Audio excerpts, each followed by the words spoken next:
Hello good evening everyone. कैसे हैं आप सारे लोग और कैसी चल रही है आप सारे लोगों की प्रिपरेशन। तो आज की इस वीडियो में हम डिस्कस करने वाले हैं हमारी क्लास 6 एनसीईआरटी हिस्ट्री चैप्टर 7। अब तक के हमने सारे 6 चैप्टर्स को सीक्वेंस में कवर कर लिया है, जहाँ पे हमने अर्ली ह्यूमन की history as a hunter gatherer से एक सेटल्ड लाइफ फॉर्म में कैसे कन्वर्ट हुए, देन किस तरीके से धीरे धीरे सिटीज़ डेवलप हुई and this cities eventually called janapads and how janapads eventually grown up to became Mahajanapada. तो हमने हिस्ट्री में महाजनपद के बारे में पढ़ा। 16 बहुत ही इम्पॉर्टेंट महाजनपद हुए, जिसमें से कुछ जनपद मगध, वज्जी, कोशला, इस तरीके के नाम आपने देखे थे। लेटर पीरियड में क्या होता है, इनमें से एक जो इम्पॉर्टेंट बहुत ज़्यादा महाजनपद होता है वो इतना बड़ा ग्रो कर जाता है कि देन हम उसको किंगडम बोलने लगते हैं, क्योंकि आसपास का जितना एरिया होता है वो जो किंग्स होते हैं उस महाजनपद के, वो इतने पावरफुल हो जाते हैं कि पूरे एरिया को क्या करते हैं वो लोग एक्वायर कर लेते हैं। ऑफ कोर्स हाथ जोड़ के तो कहते नहीं होंगे कि प्लीज़ हमारी टेरिटरी में आप अपनी टेरिटरी को दे दो, नहीं ना। तो वॉर हुए, वॉर के थ्रू क्या किया उन्होंने, सारी टेरिटरी को अपनी टेरिटरी में मिला लिया। देन इस तरीके से बहुत बहुत बहुत बड़ा हमें किंगडम देखने को मिलता है लेटर पीरियड में। ठीक है, तो महाजनपद तक की हिस्ट्री आपको समझ में आ गई होगी ना। मतलब मैं जो कहानी छोड़ के गई थी महाजनपद तक, वहाँ तक सबको क्लियर है ना कि महाजनपद कैसे बने। ठीक है, क्योंकि उससे आगे हम चीज़ें पढ़ने वाले हैं कि महाजनपद के बाद क्या हुआ। हम स्टोरी तो पढ़ रहे हैं, मैं एक कहानी पढ़ा रही हूँ आपको। ठीक है, हमने ह्यूमंस का सबसे पहले आना देखा, वो लोग क्या कर रहे हैं क्या नहीं कर रहे हैं, ये सारी चीज़ें आप इसको एक चेन की तरह लेके जोड़ते चलो कि पहले ये किया, फिर ये किया, फिर ये किया, अब ये कर रहे हैं, अब ये कर रहे हैं। बहुत इंटरेस्टिंग होती है हिस्ट्री, बस आप बोरिंग बना देते हो, I don't know why.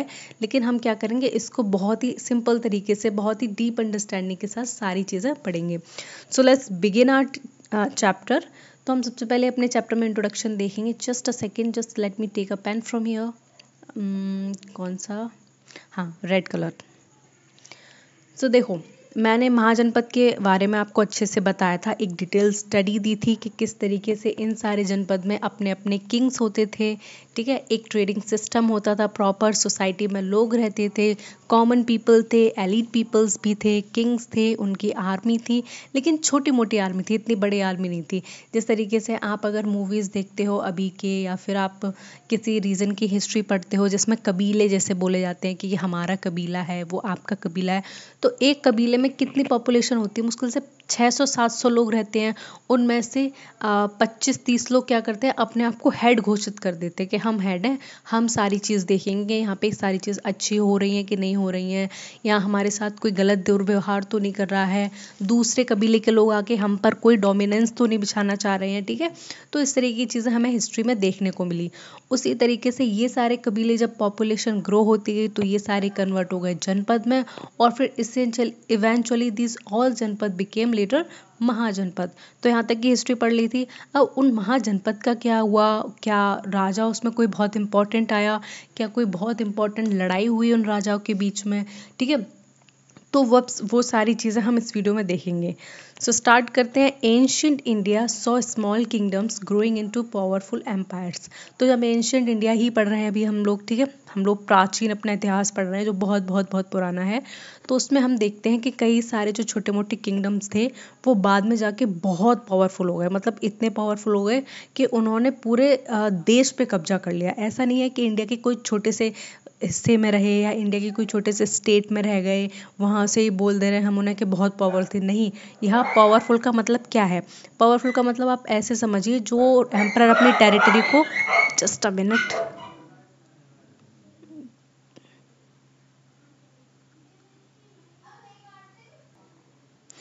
I don't know क्या हुआ था। हाँ, तो हमने देखा कि हिस्ट्री में किस तरीके से जो छोटे मोटे किंगडम्स थे, यहाँ पे छोटे मोटे राजा थे, वो बहुत ज़्यादा आगे चल के बहुत पावरफुल एम्पायर्स बन गए। अब देखो, किंगडम छोटा होता है और एम्पायर बहुत बड़ा होता है और बहुत बड़े रीजन में फैला हुआ होता है। ठीक है, तो ये जो सारे बहुत ज़्यादा पावरफुल एम्पायर बन गए, इनके कुछ बहुत इंपॉर्टेंट रूलर्स रहे हैं, जिन रूलर्स ने बहुत इंपॉर्टेंट काम किया है और अपने पीछे एक बहुत बड़ी लेगेसी छोड़ के गए हैं, जिस वजह से हम उन्हें आज पढ़ रहे हैं, उनकी स्टडी स्टडी कर रहे हैं। तो हम देखेंगे the first major empire in India was Mauryan empire. तो सबसे पहले जो सबसे बड़ा एम्पायर बना था हमारे भारत में वो था मौर्यन एम्पायर। ठीक है, अगर कभी आपसे कोई पूछे कि सबसे बड़ा कौन सा एम्पायर था इंडियन हिस्ट्री में, एंशिएंट इंडिया में, तो आपको क्या बताना है? Mauryan empire. And the important ruler was Chandragupta Maurya. और इसका बहुत ही इंपॉर्टेंट रूलर कौन था? चंद्रगुप्त मौर्य था, क्योंकि ये फाउंडर थे। ठीक है, इन्होंने मौर्यन एम्पायर को बनाया था, उन्होंने इसकी नींव रखी थी। और इवेंचुअली किस तरीके से उन्होंने इस एम्पायर को बनाया, कैसे एक्वायर किया, हम वो सारी चीज़ें देखेंगे। और इस पूरे जो एम्पायर का सबसे ग्रेटेस्ट रूलर हुआ, जो सबसे महान राजा हुआ, उनका नाम है अशोका द ग्रेट। अशोक का आपने नाम हर जगह सुना होगा, कहीं ना कहीं पक्का सुना होगा आपने कि अशोक महान थे, ऐसे राजा थे, वैसे राजा थे। तो ये महान क्यों कहलाए, इनकी ऐसी कौन सी नीति थी जिससे ये महान बने, तो वो सारी चीज़ें हम देखेंगे। ठीक है, तो देखो यहाँ पे पहले मैंने ये मैप डाला हुआ है मौर्यंस का। तो इन्होंने अपना रीजन इतनी जगह, इतनी बड़ी टेरिटरी में एक्सपेंड कर रखा था। ठीक है, कोई पर्टिकुलर आपको यहाँ पे ये नहीं लग रहा है कि किसी एक स्टेट में है ये, ठीक है, या फिर दिल्ली में कहीं है। इतने बड़े रीजन पे इन्होंने क्या किया था? रूल किया था। तो ये इनकी बहुत बहुत बहुत बड़ी अचीवमेंट हो जाती है जब पूरे इंडियन सब कॉन्टिनेंट को ये अपने एक्विजिशन में लाते हैं और ये खुद डायरेक्टली उसको रूल करते हैं। तो ये पूरा जो आप इसमें मैप देख रहे हैं, पूरा मैप आपको किसका दिख रहा है? मौर्यन एम्पायर का। और ये जब अशोक महान थे, ठीक है, अशोक जब रूलर बने मौर्यन एम्पायर के, देन उन्होंने अपनी टेरिटरीज को इतना एक्सपेंड किया कि पाकिस्तान का, ये प्रेजेंट डे पाकिस्तान यहीं तो लाई करता है, देन ये कुछ अफगानिस्तान का रीजन है। ठीक है, यहाँ पर ये पूरी टेरिटरी को उन्होंने क्या किया था? एक्वायर किया था, एनेक्सेशन किया था इस पूरी टेरिटरी का। थ्रू वॉर लड़े थे उन्होंने। ठीक है, यहाँ पे जब मैंने आपको महाजनपद के बारे में बताया था, देन यहाँ पे आपने देखा था कि मगध है, यहाँ पे आपने वज्जी को देखा था, यहाँ पे आपने कौशला को देखा था। ठीक है, इस तरीके से आपने 16 महाजनपद की मैंने आपको क्या बताई थी? पोजीशन और डायरेक्शन बताई थी, कहाँ थे कहाँ, और सारे एक दूसरे से काफ़ी दूर थे, यूनिक थे, सबका यूनिक सिस्टम था, अपना ट्रेडिंग सिस्टम था, अपने राजा थे सबके। ठीक है, लेकिन टाइम के साथ साथ क्या हुआ, जो मगध एम्पायर था, जो बिहार में था पार्टिकुलरली, जिसकी कैपिटल पाटलिपुत्र थी, वो आगे चल के इतना पावरफुल किंगडम बन गया, इतना पावरफुल कि उसने पूरे जितने भी बाकी के 15 महाजनपद थे उनके सारे राजाओं को हरा दिया था और खुद एक बहुत वेल स्टैब्लिश एम्पायर बनाया जिसको नाम दिया मौर्यन एम्पायर। ठीक है, यहाँ तक समझ में आया? तो ये मौर्यन एम्पायर किस तरीके से बना, यहाँ की आसपास की टेरिटरी से लड़ाई की, देन इसको एक्वायर किया, फिर और लड़ाई की और एक्वायर किया, अपनी सेना को बढ़ाया, मंत्री बनाए। ठीक है, फिर इनको प्रोविंसेस में डिवाइड कर दिया गया, यहाँ पे गवर्नर्स इस्टेब्लिश किए जो और आगे की लड़ाई के लिए क्या करते थे ना, सोल्जर्स, हॉर्स, ये सारी चीज़ प्रोवाइड करते थे। और इस तरीके से इनका एम्पायर बहुत बड़ा एम्पायर बन गया। ये पूरा रीजन जो आपको ब्लू कलर से मार्क दिख रहा है, पूरा मौर्यंस का एम्पायर था। ठीक है, तो यहाँ पे हम आगे देखेंगे राइज ऑफ मुगल एम्परर। ठीक है, और the rise of Mughal kingdom और द एम्पायर। तो किस तरीके से मौर्यन एम्पायर रूल किया है इस रीजन में और किस तरीके से आगे बढ़ा, उसकी पूरी हिस्ट्री हम देखेंगे। ठीक है, तो ये चीज़ हम देखेंगे, समझेंगे कौन सी चीज़ कब हुई, क्या टाइमलाइन है, और इसके पीछे एक बहुत इंटरेस्टिंग सी स्टोरी है, वो भी मैं आपको सुनाऊंगी। So the founded in 321 BC by Chandragupta Maurya with the help of Chanakya Kautilya. तो देखो इसको कब फाउंड किया गया? 321 BC में चंद्रगुप्त मौर्य ने मौर्यन एम्पायर की क्या की थी? नींव डाली थी। और ये कहाँ पे था? Particularly Bihar, present day Bihar, उस टाइम मगध कहते थे इसको। ठीक है, उस रीजन को मगध बोलते थे। With the help of Chanakya और द कौटिल्य। तो इन्होंने चाणक्य की मदद से इस पूरे रीजन को कैप्चर किया, कॉन्कर किया, देन अपना एक बहुत बड़ा साम्राज्य बनाया जिसको हम आज मौर्यन नाम से जानते हैं। तो ये चाणक्य कौन थे, इनकी हेल्प कैसे की, और इन्होंने किस तरीके से बताया कि आपको ये एक्वायर करना चाहिए, उसके पीछे एक बहुत इंटरेस्टिंग सी स्टोरी मैं वो बताना चाहूँगी। तो जब मैंने आपको लास्ट में ये बताया था कि मगध एम्पायर पर बहुत सारे छोटे छोटे क्लेन्स थे, या फिर छोटे छोटे बोल सकते हैं ट्राइबल्स थे बड़े बड़े, जो उन्होंने रूल किया था, और वो अपने वंश को नाम देते थे, मतलब नंद वंश हो गया, शुंग वंश हो गया। तो इस तरीके से क्या थे, वो अपने जो उनका नाम होता था या सरनेम होता था, तो उससे वो पूरा पूरा अपना वंश नाम दिया करते थे, या फिर उसको बताया करते थे कि ये हमारा एम्पायर है। तो उसी तरीके से लास्ट जो वहाँ पे रूलर थे वो नंद वंश के रूलर थे, और उसका जो लास्ट रूलर था उसका नाम था घनानंद। मैं मगध की हिस्ट्री की बात कर रही हूँ, अभी हम मौर्यंस के बारे में बात नहीं करेंगे। मगध की हिस्ट्री में मैं महाजनपद जब मैंने पढ़ाया था तो उसकी लास्ट में उसका डिक्लाइन कैसे हुआ और ये राइज कैसे हुआ मौर्यन एम्पायर का, मैं उसकी छोटी सी हिस्ट्री बता रही हूँ आपको, ठीक है, शेयर कर रही हूँ। तो जो घनानंद रूलर था वो थोड़ा सा एरोगेंट था, घमंडी टाइप का कह सकते हैं, वो इस नेचर का था। तो पहले के जो रूलर्स थे, जो राजा थे, वो मैंने बताया था कि अपने ही दरबार में बहुत सारी असेंबलीज बुलाते थे, सभा समिति किया करते थे, जिसमें बहुत दूर दूर तक के विद्वान आया करते थे। देन बहस किया करते कि आप बताओ ये क्या होता है, कि राजपाट किसे कहते हैं, राजा को कैसा होना चाहिए, प्रजा को राजा के लिए वफादार रहना चाहिए। तो इस तरीके की फिलोसफिकल ये लोग बातें किया करते, डिबेट किया करते थे।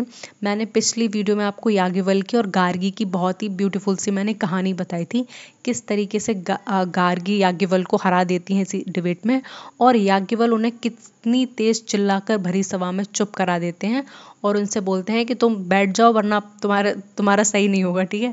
तो इस तरीके से मैंने आपको उनकी कहानी बताई। तो इस तरीके से बहुत सारे इवेंट हमें हिस्ट्री में देखने को मिलते हैं जो बहुत ज़्यादा इंपॉर्टेंट है और जिसने क्या किया है, कोई एक टाइमलाइन को डिफाइन किया है, ठीक है।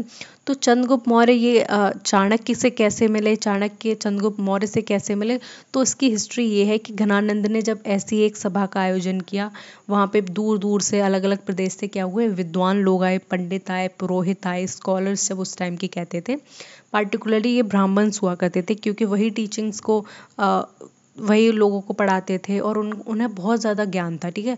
तो ये सारे ऋषि मुनि इनके दरबार में आए, बहुत बड़ा दरबार लगा, सब बहस कर रहे हैं। तो जो चाणक्य थे, चाणक्य उन सारे स्कॉलर्स में जितने विद्वान थे उनमें से ही एक थे, ठीक है। तो कहते हैं कि ये थोड़े से अगली दिखते थे, मतलब कि बोल सकते हैं इनके फेस पे थोड़े पिंपल्स वगैरह होते थे, एक चोटी।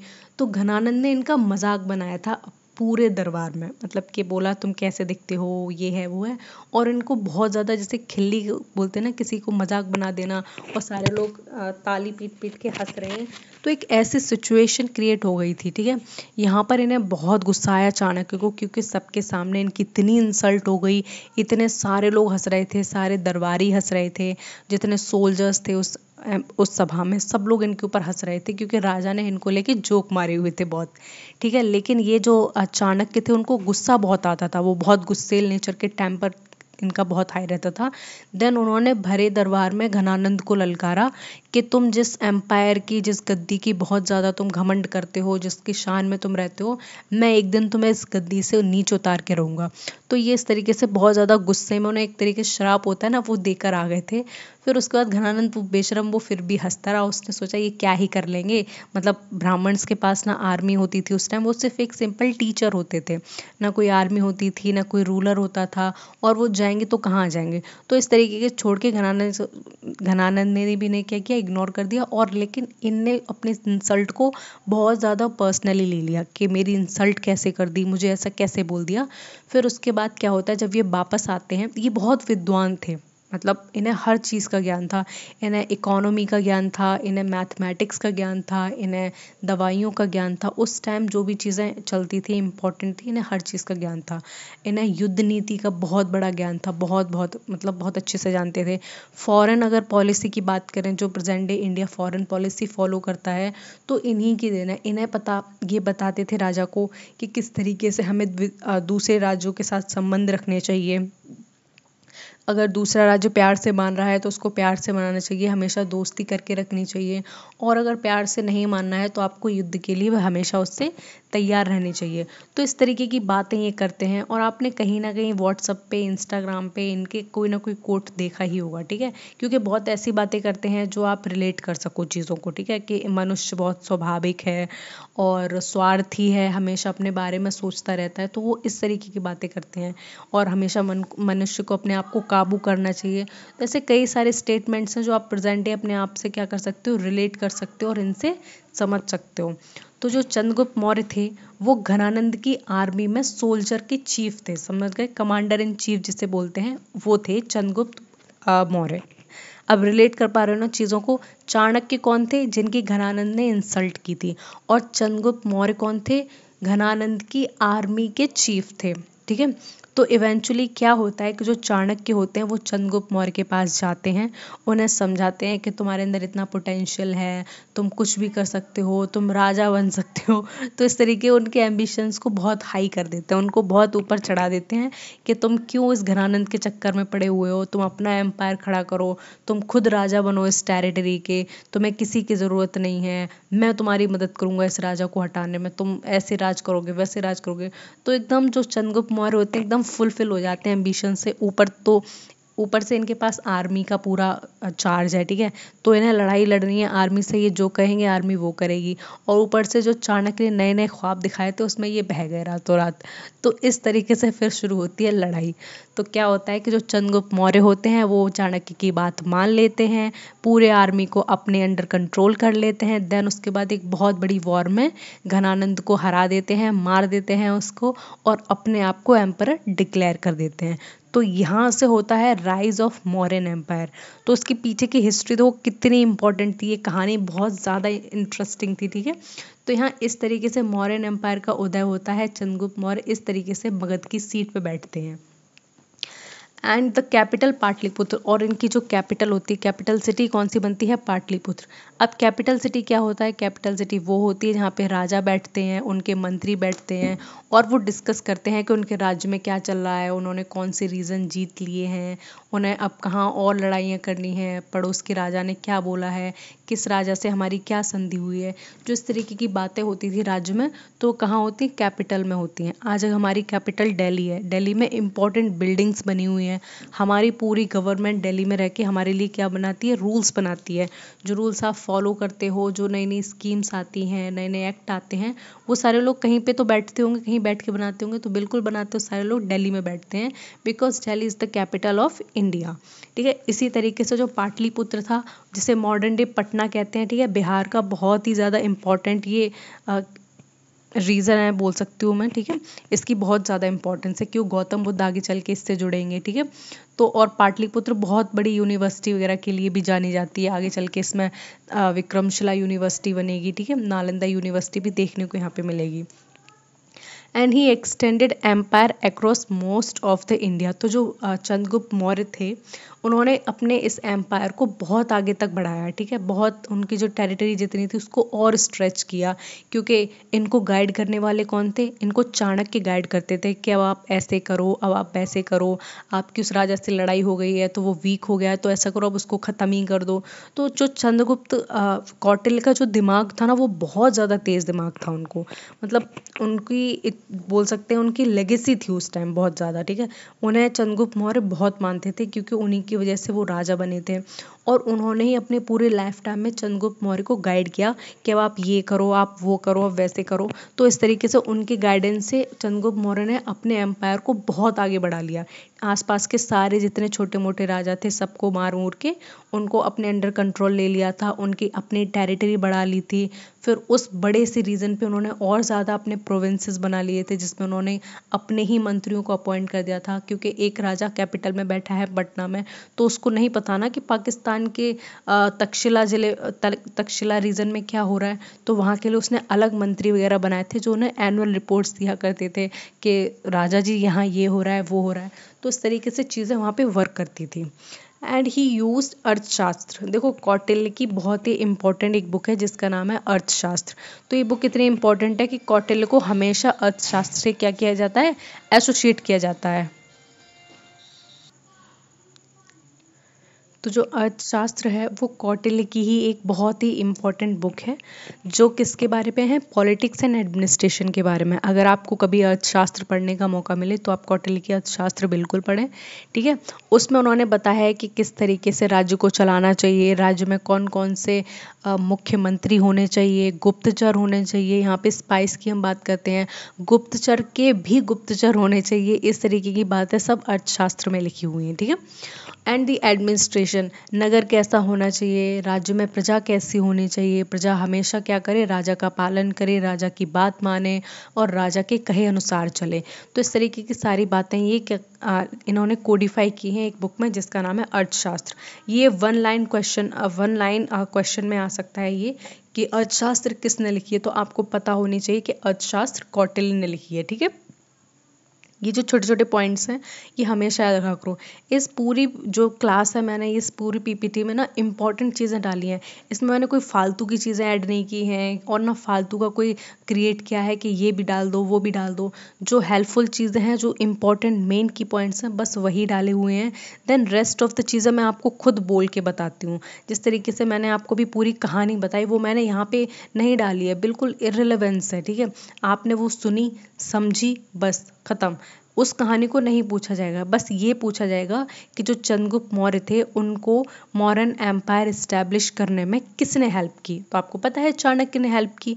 एग्जाम पूछेगा ही नहीं चाणक्य की कहानी बताओ कि कैसे उसकी बेइज्जती हुई थी, देन ये वो, बस आपको एक चीज़ पता होनी चाहिए। तो सारी चीज़ इस पूरे पीपीटी में टू द पॉइंट है, जैसे कि कैपिटल क्या थी और अर्थशास्त्र किसने लिखी। तो इस तरीके आप चीज़ों को रिकॉल कर सकते हैं, याद कर सकते हैं, और जो भी इंपॉर्टेंट चीज़ें उसको प्लीज़ नोट डाउन कर लेना, क्योंकि इतनी चीज़ें हैं पढ़ने के लिए, आपको सारी चीज़ याद नहीं रह सकते, आप सारी चीज़ रिकॉल नहीं कर सकते। ठीक है ना। तो जो भी चीज़ हेल्पफुल लगती है मैं आपको बताती हूँ। अच्छी हूँ ना मैं, बहुत अच्छी हूँ। तो देखो अब यहाँ पे पढ़ेंगे हम अशोक के बारे में। चंद्रगुप्त मौर्य के बारे में जितना पढ़ना था हमने पढ़ लिया। चंद्रगुप्त मौर्य हमारे लिए क्यों इम्पोर्टेंट है, because he is the founder of Mauryan empire. उन्होंने ही उसको क्या किया है, मौर्यन एम्पायर के नींव डाली है। जब तक घर बनाएंगे नहीं पापा तो बेटा उस घर पे दूसरी मंजिल कैसे बनाएगा समझ रहे हो ना।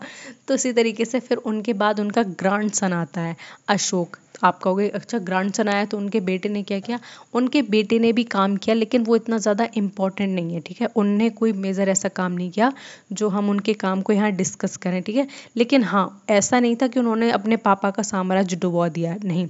जो उनके पापा ने खड़ा किया था साम्राज्य उसको कंटिन्यू बनाए रखा।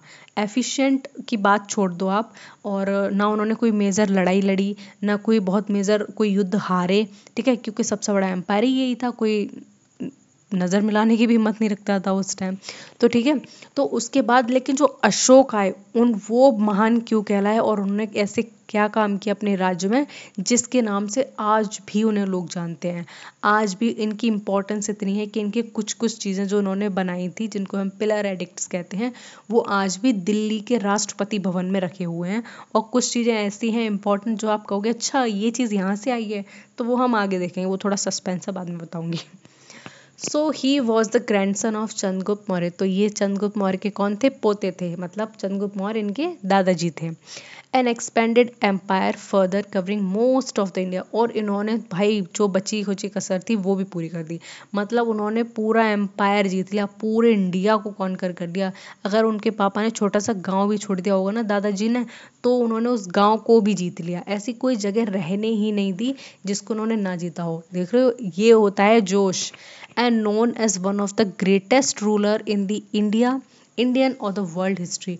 और ये जाने जाते हैं एक बेहतरीन और एक बहुत बड़े रूलर के नाम से जो कि पूरे भारत में हुए और पूरे वर्ल्ड हिस्ट्री में भी अपना नाम दर्ज कराया है।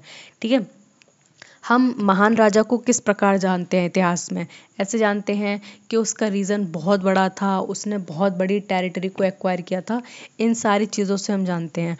तो उनमें से अशोक भी एक ऐसे एम्परर रहे हैं जिन्होंने बहुत बड़े लैंड स्केल को क्या किया है, अपने अंडर कंट्रोल में किया है। ठीक है, तो उनको वर्ल्ड हिस्ट्री में भी उनका नाम दर्ज है और इंडियन हिस्ट्री में तो हम उन्हें एज ए ग्रेटेस्ट रूलर जानते ही हैं। And his region marks India's first nearly subcontinent wide empire. और उनका जो रीजन था, उन्होंने जितना रीजन जीता हुआ था उस टाइम अपने टाइम में, तो उसको हम इंडिया का पहला nearly subcontinent wide empire कहते हैं। मतलब कि इंडिया का साइज इतना बड़ा था कि वो एक बड़े से कॉन्टिनेंट से थोड़ा छोटा सा ही दिखता था, तो हम इंडिया को सब कॉन्टिनेंट बुलाते हैं। और उस पूरे सब कॉन्टिनेंट पे एक मौर्यन एम्पायर की नींव खड़ी थी, मौर्यन एम्पायर रूल कर रहा था। तो इस तरीके से हम देखते हैं कि इंडिया का पहला इतना बड़ा एम्पायर था जिसने इतने बड़े रीजन पे, इतने बड़े टेरिटरी पे अपना कब्जा किया हुआ था।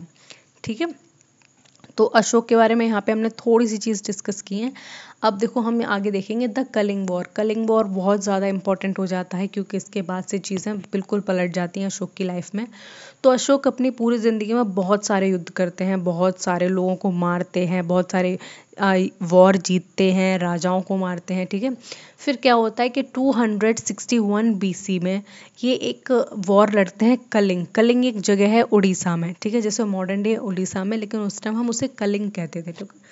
जो भी नए नाम है, चाहे उड़ीसा हो गया, आंध्र प्रदेश हो गया, उत्तराखंड हो गया, ये मॉडर्न नेम्स हैं। ये सरकार बदल गई और ब्रिटिशर्स आ गए, फिर हमने ऐसे कांग्रेस ने रूल किया तो इन सब चीज़ों के नाम बदल दिए।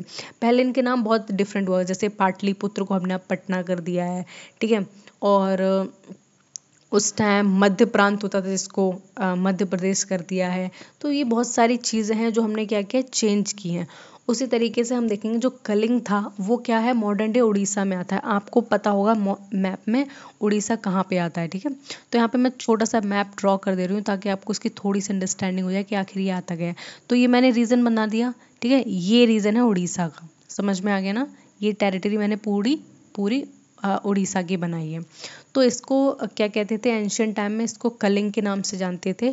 तो अशोक ने जब पूरा रीजन जीत लिया तो फिर ये बच रहा था कि कलिंग बचा है, चलो अब कलिंग को भी जाके जीतते हैं, कि चलो हाँ ये तो ठीक है, जीतते हैं चल के।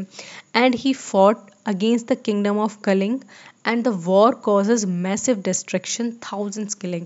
जब अशोक ने ये जंग लड़ी तो इसमें अशोक की ही जीत हुई, क्योंकि अशोक के पास इतनी बड़ी आर्मी थी कि कभी भी अशोक ने कभी अपनी ज़िंदगी में हार नहीं देखी थी। किसी भी रूलर ने उन्हें नहीं हरा पाया था। इतनी बड़ी आर्मी के साथ कोई नहीं टिक पाया था। समझ में आई चीज़ें।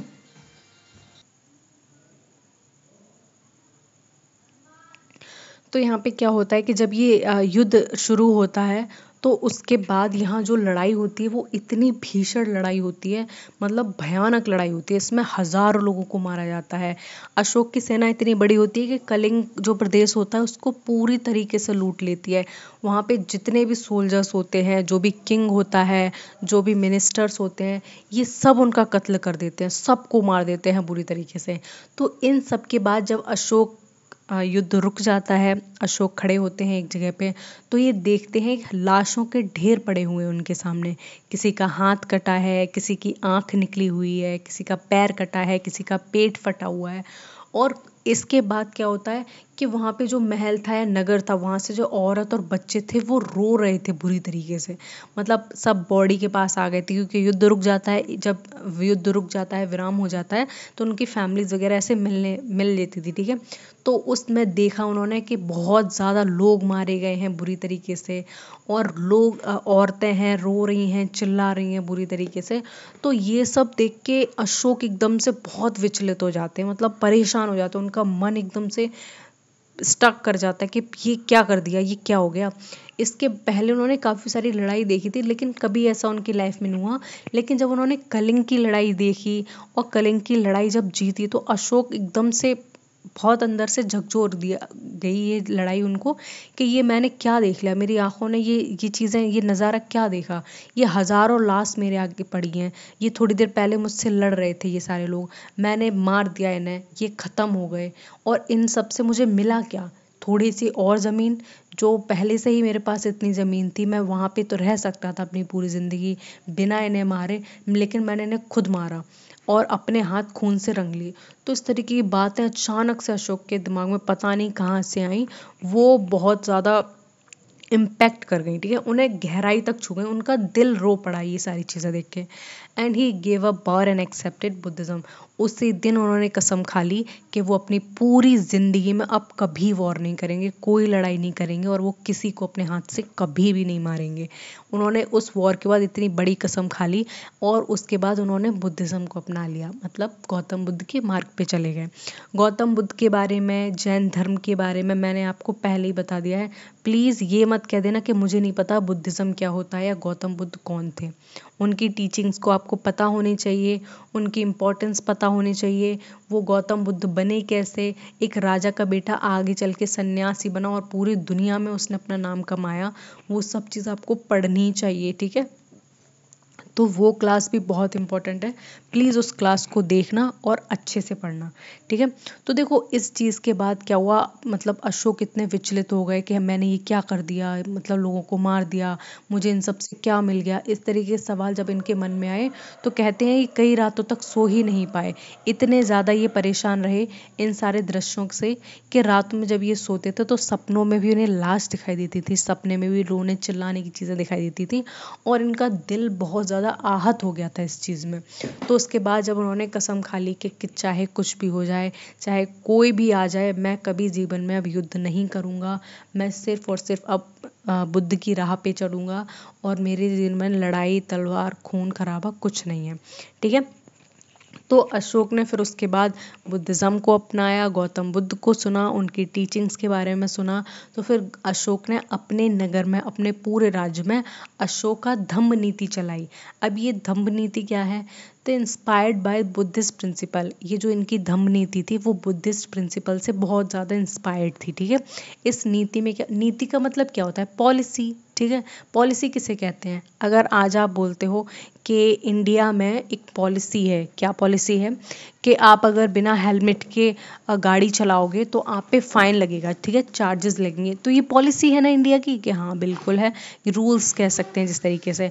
दूसरी हमारे इंडिया में एक पॉलिसी है कि आप सड़क पे कचरा नहीं फेंकोगे, वरना अगर फेंकोगे तो उसके लिए आपको पनिशमेंट किया जाएगा।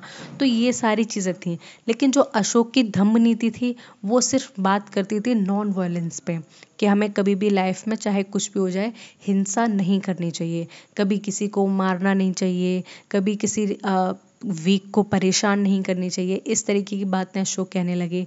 टॉलरेंस ऑफ ऑल रिलीजन, उनके पूरे इतने बड़े धर्म में, उनके पूरे इतने बड़े टेरिटरी में, इतने बड़े राज्य में बहुत सारे धर्मों के लोग रहते थे।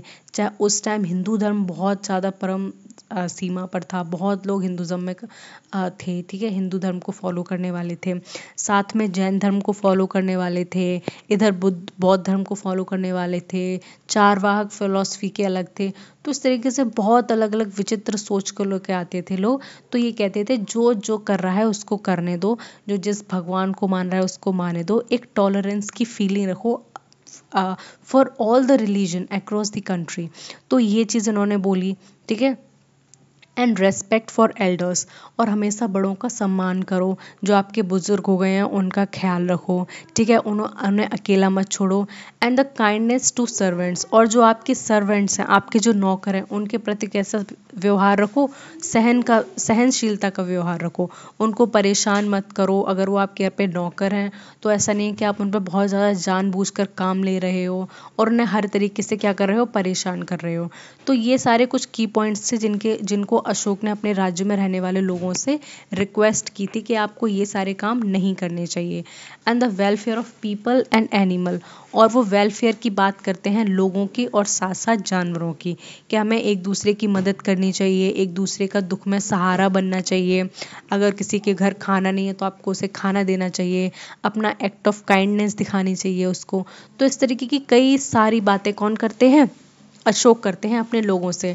और एनिमल्स के लिए भी ये बात कहते हैं कि जितने भी एनिमल्स हैं उनको भी क्या है, एक जीव की तरह देखना चाहिए। नॉन वेजिटेरियन को, नॉन वेज को ये बहुत ज़्यादा मना करते हैं कि वो चीज़ नहीं खानी चाहिए, किसी जीव की हम हत्या कर रहे हैं अपना मन शांत करने के लिए।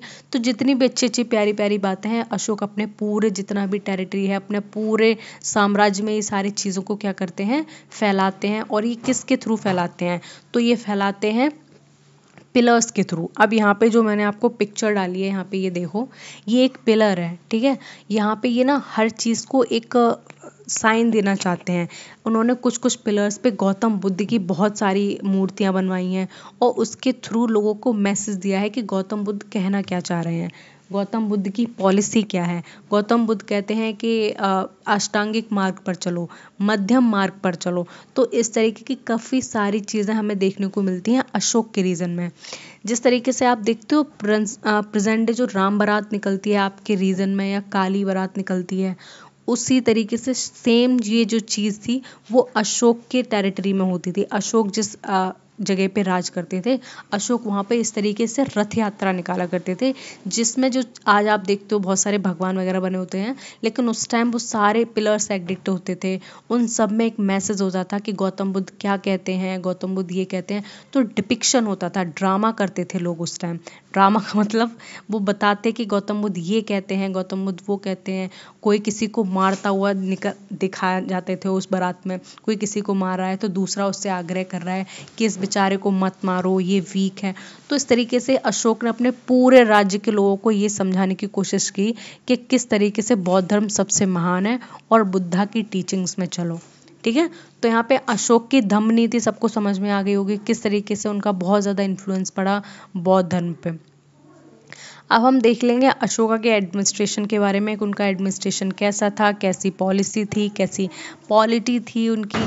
ठीक है, एम्पायर डिवाइडेड इनटू प्रोविंसेस, जो इनका पूरा एम्पायर था वो छोटी छोटी प्रोविंसेस में क्या था, डिवाइड था। अब प्रोविंसेस क्या होती हैं, अब आप मान लो ये इतना बड़ा हमारा देश है, ठीक है, तो आप क्यों नहीं कहते हो कि देश में सिर्फ और सिर्फ प्रधानमंत्री होना चाहिए, कोई भी मुख्यमंत्री नहीं होना चाहिए, प्रधानमंत्री प्राइम मिनिस्टर।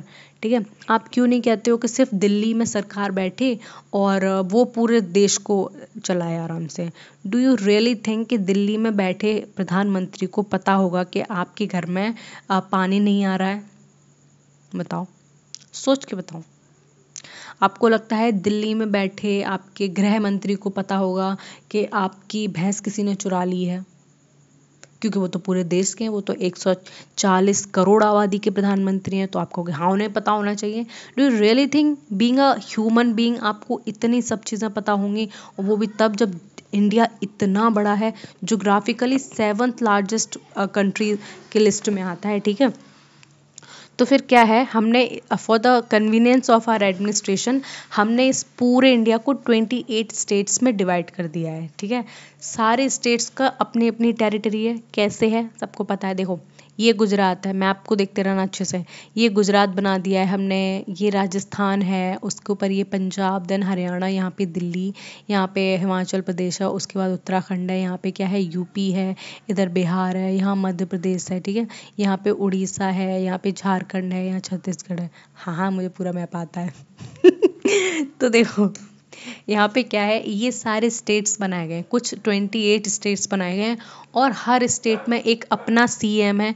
ठीक है, ये चीज़ सबको पता है। आपके स्टेट का सीएम कौन है, प्लीज़ कमेंट में मुझे बताओ कि आप किस स्टेट से बिलोंग करते हो और आपका सीएम क्या होता है। जब हम एक बड़े टेरिटरी को कुछ स्टेट्स में डिवाइड कर देते हैं तो उसको एडमिनिस्टर करने के लिए हमें बहुत ज़्यादा दिक्कतें नहीं होती हैं। यहाँ के जो सीएम हैं, ठीक है, उन्हें पता है कि उनके पूरे स्टेट में क्या क्या दिक्कतें हैं, ठीक है, तो वो उसको एड्रेस कर सकते हैं। अब ये सीएम को नहीं पता है ना कि केरला में क्या क्या दिक्कतें हैं, हमें उसे एड्रेस करना है, तो केरला के लिए अलग सीएम बनाए जाएंगे। ठीक है, यहाँ तमिलनाडु के लिए अलग सीएम बनाए जाएंगे। ऐसा नहीं है कि उत्तर प्रदेश के जो सीएम वो तमिलनाडु जाके देखेंगे, अच्छा तुम्हारे घर पे पानी नहीं आ रहा है, लाओ मैं अभी नल ठीक कर दे रहा हूँ। ऐसा नहीं होता है। हम हमारी सरकार को इसलिए चुनते हैं ताकि वो हमारी समस्याओं को देखे। भारत इतना बड़ा है, उसको कोई 10-5 लोग या फिर 20-100 लोग एडमिनिस्टर नहीं कर सकते। उसको एडमिनिस्टर करने के लिए बहुत लोग चाहिए। ठीक है, जो वो के हैं, कुछ फॉरेन पॉलिसीज़ बनाते हैं हमारे लिए, कोई हमारी डेली नीड्स को देखते हैं। तो इस तरीके से अलग अलग काम क्या है उन्हें असाइन हुए हैं। उसी तरीके से जो मौर्यन एम्पायर था, जो इतना बड़ा एम्पायर था, पूरा इस रीजन में फैला हुआ था, उसको भी बहुत सारे प्रोविंसेस में डिवाइड किया गया था।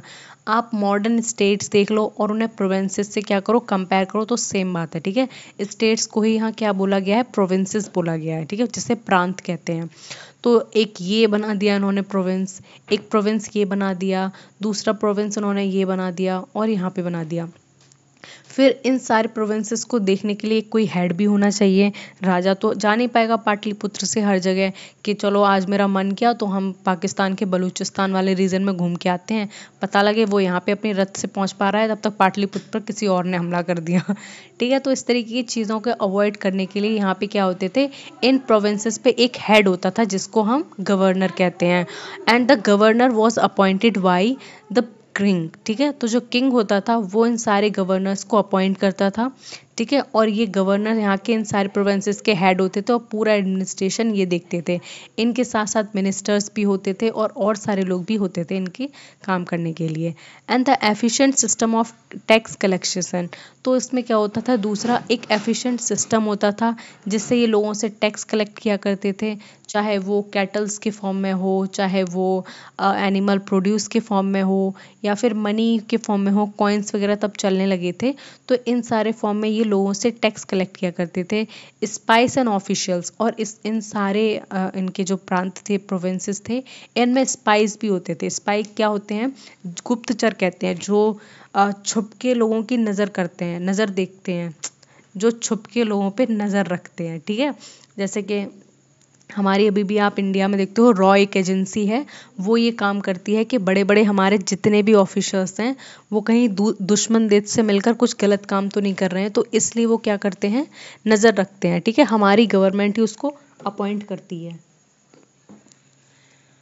And build road, rest houses and hospital for the people, तो इनने सारे अपने प्रोविंसेस पे जो किंग था उन्होंने रोड बना रखे थे, एफिशिएंट सिस्टम ऑफ रोड्स था। ठीक है, सारे, और रेस्ट रूम बना रखे थे यहाँ पर। रेस्ट हाउसेस, रेस्ट रूम क्या होते हैं, कोई चल रहा है रोड पे और चलते चलते बहुत ज़्यादा थक गया है तो उसके लिए क्या है, बीच बीच में ऐसे रूम्स वगैरह बनाए देते हैं। अभी भी तो हैं, आप अगर कहीं जाते हो तो आपको हर कहीं होटल्स वगैरह देखने को मिल जाते हैं।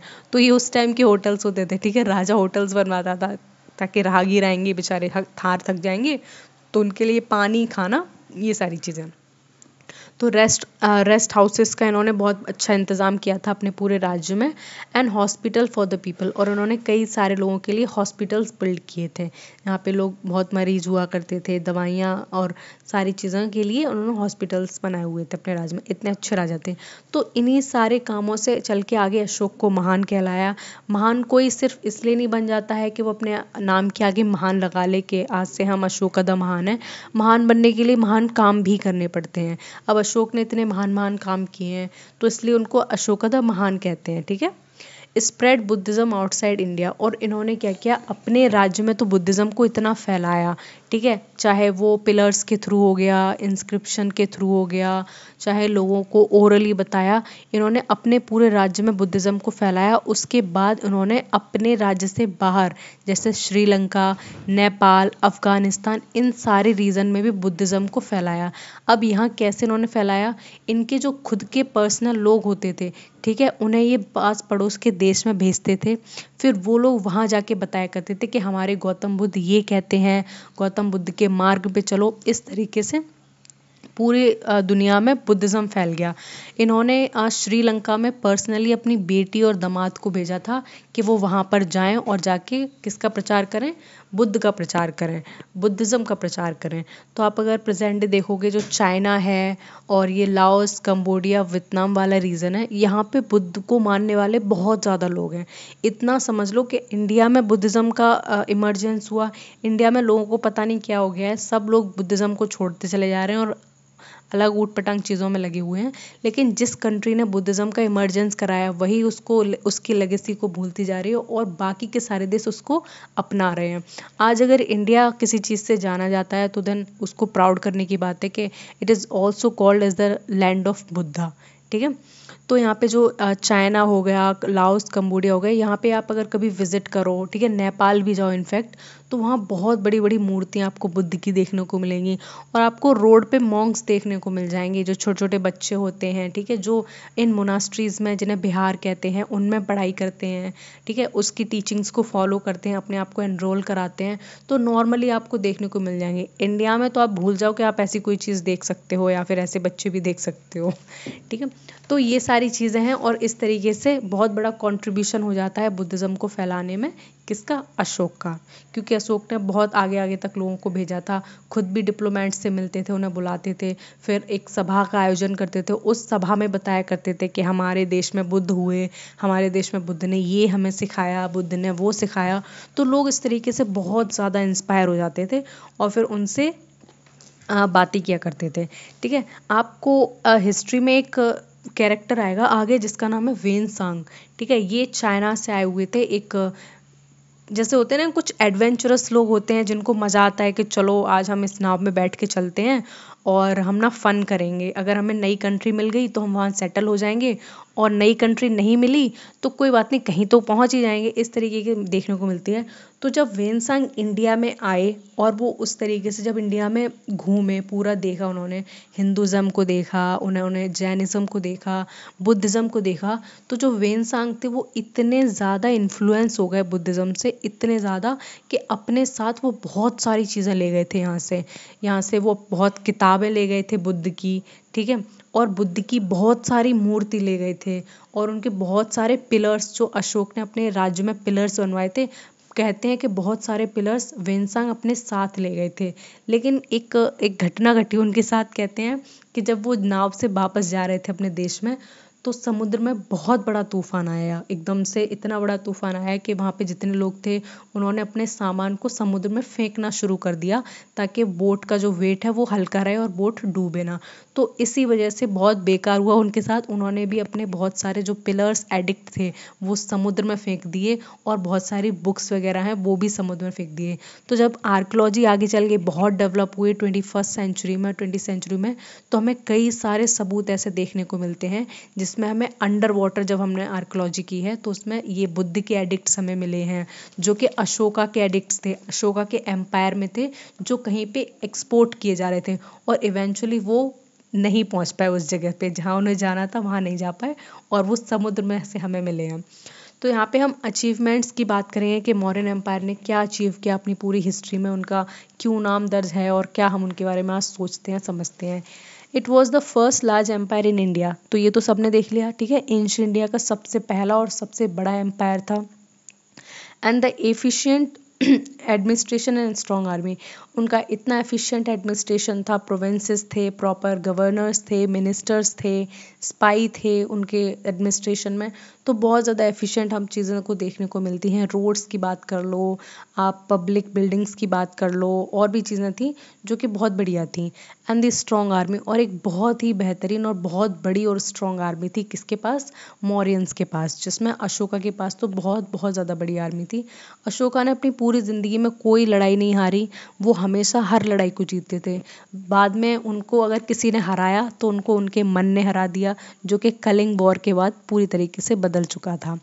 And he also promotion of trade and agriculture, और उन्होंने एग्रीकल्चर को, ट्रेड को बहुत बहुत ज़्यादा प्रमोट किया, ठीक है।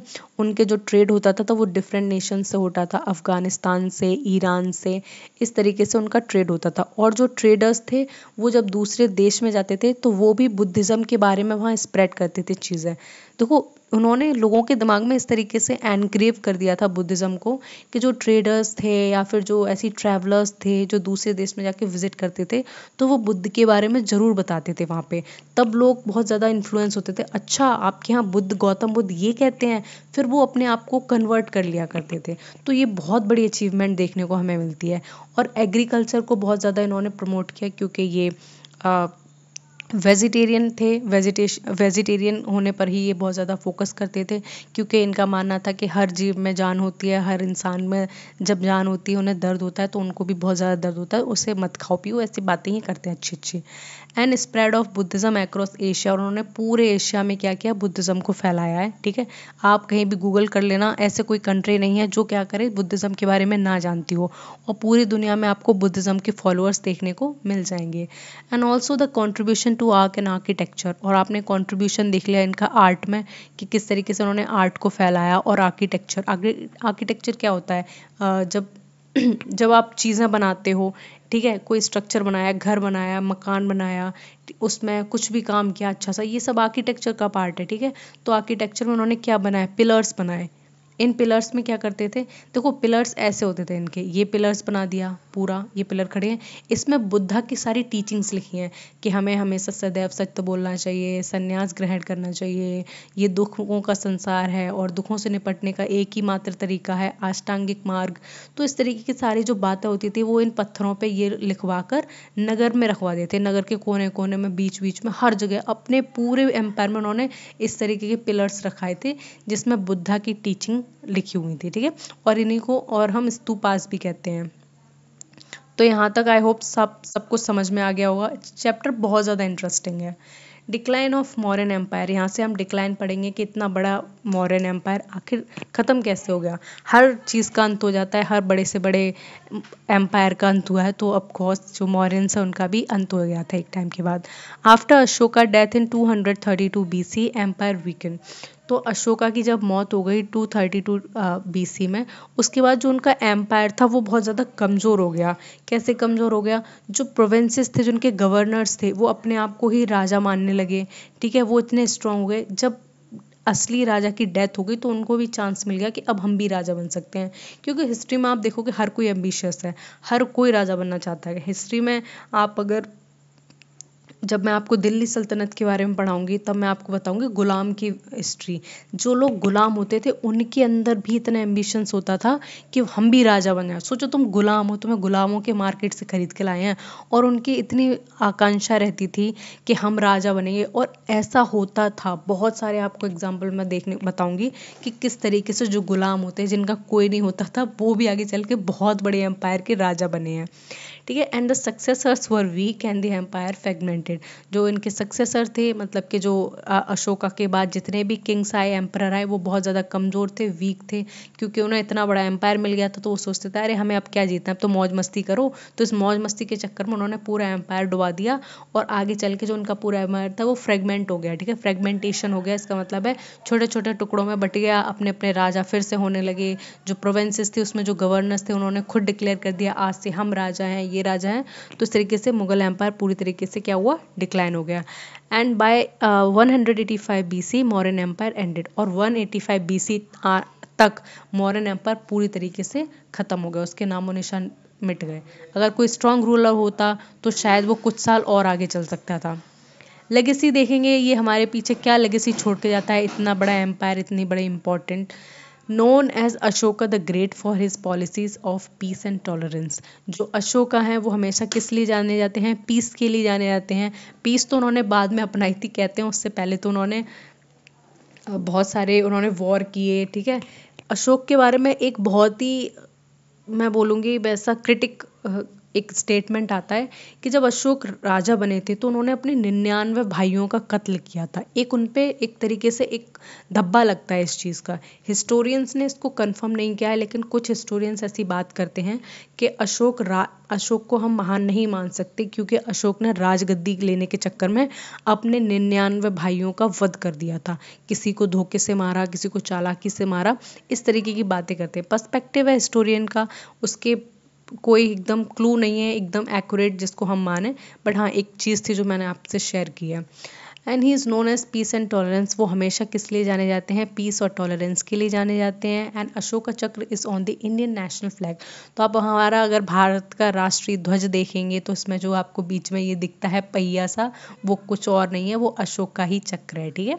तो ये इनकी लेगेसी आपको हमेशा याद रखनी चाहिए। इस तरीके से हमारा फ्लैग है, यहाँ पे क्या है, ये जो बीच में आपको दिखता है ये अशोका चक्र है, ठीक है। ये देखो इसका फोटो ये डाला हुआ है मैंने, ये अशोका चक्र है। And the lion capital at Sarnath is the national emblem of India, और जो लॉइन कैपिटल है ये सारनाथ में मिला है। ये जो एडिक्ट है ये हमने सारनाथ से उठाया है, और इसको ही हम क्या कहते हैं, नेशनल एम्बलम ऑफ इंडिया कहते हैं, ठीक है। ये चीज़ भी आपको पता होनी चाहिए।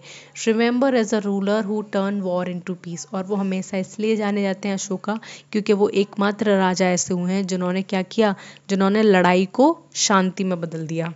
अच्छी बात है, बढ़िया है, अचीवमेंट है उनकी भी, तो इसलिए अशोका जानते हैं। तो अशोक के बारे में सब चीज़ें समझ में आ गई, किस तरीके से महान बने अशोक ने कौन से युद्ध के बाद अपना हृदय परिवर्तन किया, अशोक की धम्म नीति क्या थी, अशोक ने किस रिलीजन को अपनाया, अशोक ने किस रिलीजन को स्प्रेड किया, किसकी टीचिंग्स स्प्रेड की, ये सारी चीज़ मेरे ख्याल से आपको इस वीडियो में कवर हो गई होंगी, है ना। बहुत इंटरेस्टिंग सा चैप्टर था, मैंने बहुत अच्छे तरीके से पढ़ाया भी है, मुझे पता है। कोई भी डाउट होगा तो प्लीज़ मुझसे पूछ लेना, लेकिन हाँ चीज़ें मत भूलना, बहुत इंपॉर्टेंट था ये चैप्टर और बहुत ही ज़्यादा इंटरेस्टिंग। इसका कंक्लूजन और देख लेंगे एक बार। From small kingdom to the rise of Mauryan empire, किस तरीके से छोटे मोटे से किंगडम से एक बहुत बड़ा मौर्यन एम्पायर बना, हमने पूरा इसकी हिस्ट्री देखी, कहानी देखी, बहुत इंपॉर्टेंट। मैंने चाणक्य की कहानी आपको बताई, किस तरीके से आप जब गुस्सा आता है या फिर कोई आपका मजाक बना ले तो उसको उसकी दुश्मनी कैसे निकालते हैं अच्छे तरीके से, ठीक है। And the Ashoka transformation after Kalinga war, और अशोक का ट्रांसफॉर्मेशन किस तरीके से हो गया कलिंग के वॉर के बाद। And he then turn into the symbol of peace, और किस तरीके से उन्हें बाद में हम एक सिंबल मानने लगे पीस के लिए। The Mauryan empire left a lasting impact on Indian history, तो जो मौर्यन एम्पायर है उसका हमेशा हम पर क्या रहेगा, एक इम्पैक्ट रहेगा, इंडियन हिस्ट्री पर एक इम्पैक्ट रहेगा और कल्चर पे भी इम्पैक्ट रहेगा, ठीक है। एंड द गवर्नेंस, गवर्नेंस की जितनी भी पॉलिसीज़ हैं, टॉलरेंस की पॉलिसी होनी चाहिए, ह्यूमन की वेलबींग के बारे में सोचना चाहिए, एनिमल्स को हर्ट नहीं करना चाहिए, इस तरीके की जो हम बातें करते हैं, अच्छी अच्छी प्यारी बातें करते हैं, वो सब हमें कहाँ से मिलती हैं, अशोक के सोचने की उससे मिलती हैं, अशोक की धम्म नीति से मिलती हैं, अशोक के गवर्नेंस से मिलती हैं, ठीक है।